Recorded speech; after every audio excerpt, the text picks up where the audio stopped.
चन्द्रसहोदरी हेममये मुनिगणवन्दित मोक्षप्रदायिनि मञ्जुलभाषिणि वेदनुते पङ्कजवासिनि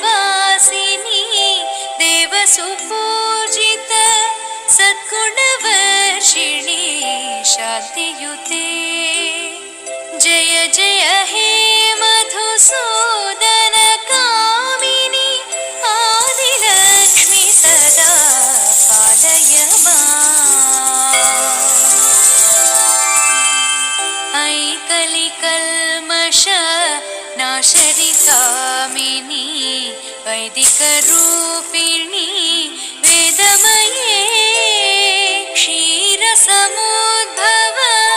मङ्गलरूपिणि मन्त्रनिवासिनि मन्त्रनुते मङ्गलदायिनि अम्बुजवासिनि देवगणाश्रित पादयुते जय जय हे मधुसूदन कामिनि धान्यलक्ष्मि सदा पालय माम्।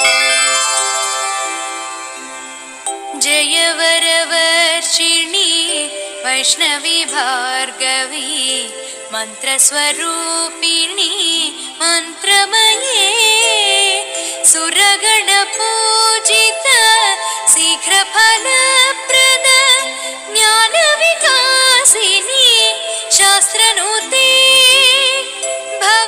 भवभयहारिणि पापविमोचनि साधुजनाश्रित पादयुते जय जय हे मधुसूदन कामिनि धैर्यलक्ष्मि सदा पालय माम्। जय जय दुर्गति नाशनि कामिनि सर्वफलप्रद